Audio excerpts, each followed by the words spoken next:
ഗുണ്ടകളും മോഷ്ടാക്കളും പെൺവാണിഭ സംഘങ്ങളുമൊക്കെ അരങ്ങുവാഴുമ്പോൾ പോലീസിലാണ് സാധാരണക്കാരുടെ ഏക പ്രതീക്ഷ. എന്നാൽ വേലി തന്നെ വിളവ് തിന്നാലോ?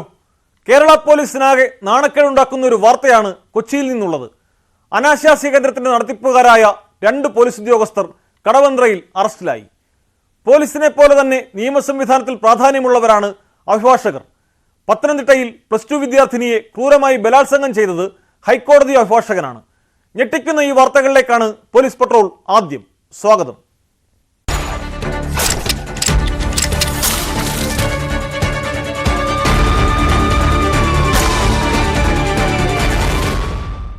അനാശാസ്യ കേന്ദ്രത്തിന്റെ നടത്തിപ്പിന് പോലീസ് ഉദ്യോഗസ്ഥർ. കൊച്ചിയിൽ 2 ASIമാർ അറസ്റ്റിലായി. ASIമാരായ ബ്രിജേഷ്, രമേശൻ എന്നിവരെ കടവന്ത്ര പോലീസാണ് അറസ്റ്റ് ചെയ്തത്. കഴിഞ്ഞ ഒക്ടോബറിൽ രജിസ്റ്റർ ചെയ്ത കേസിലാണ് നടപടി. കടവന്ത്രയിലെ ലോഡ്ജ് കേന്ദ്രീകരിച്ച് പ്രവർത്തിച്ചിരുന്ന പെൺവാണിഭ സംഘത്തെ പിടികൂടിയതിനെ തുടർന്നുള്ള അന്വേഷണമാണ് പോലീസ് ഉദ്യോഗസ്ഥരിലേക്ക് എത്തിയത്.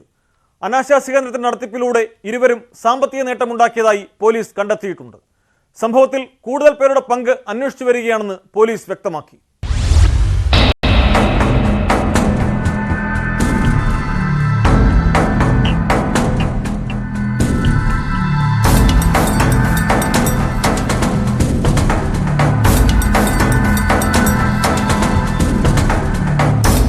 കൊച്ചി ട്രാഫിക് ഈസ്റ്റ് സ്റ്റേഷനിലെ ASI രമേശൻ, പാലാരിവട്ടം ASI ബ്രിജേഷ് എന്നിവരെയാണ് കടവന്ത്ര പോലീസ് അറസ്റ്റ് ചെയ്തത്.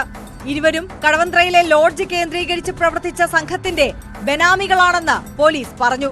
കൊച്ചിയിൽ പ്രവർത്തിക്കുന്ന അനാശാസ്യ കേന്ദ്രങ്ങളിൽ നടത്തിയ പരിശോധനയെ തുടർന്ന് കഴിഞ്ഞ ഒക്ടോബറിൽ പോലീസ് കേസ് രജിസ്റ്റർ ചെയ്തിരുന്നു. ഇതിനിടയിലാണ് കടവന്ത്രയിലെ ഒരു അനാശാസ്യ കേന്ദ്രത്തിന്റെ നടത്തിപ്പിൽ 2 പോലീസ് ഉദ്യോഗസ്ഥർക്ക് പങ്കുണ്ടെന്ന് കണ്ടെത്തിയത്.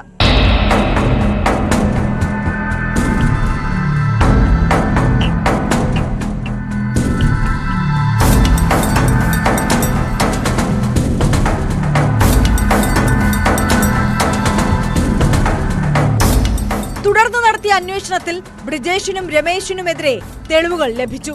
അനാശാസ്യ കേന്ദ്രത്തിലൂടെ ഇവർക്ക് സാമ്പത്തിക നേട്ടമുണ്ടായതായും കണ്ടെത്തി. തുടർന്ന് 2 പേരെയും കസ്റ്റഡിയിലെടുത്ത് കടവന്ത്ര പോലീസ് ചോദ്യം ചെയ്തിരുന്നു. വൈകുന്നേരത്തോടെയാണ് ASI രമേശന്റെയും ASI ബ്രിജേഷിന്റെയും അറസ്റ്റ് രേഖപ്പെടുത്തിയത്. അനാശാസ്യ കേന്ദ്ര നടത്തിപ്പിൽ കൂടുതൽ പേരുടെ പങ്ക് പോലീസ് അന്വേഷിച്ചു വരികയാണ്. പെൺവാണിഭ കേന്ദ്രങ്ങളുടെ നടത്തിപ്പിൽ പോലീസ് ഉദ്യോഗസ്ഥരുടെ പങ്ക് പുറത്തുവന്നത് സേനയ്ക്കാകെ നാണക്കേടായിട്ടുണ്ട്.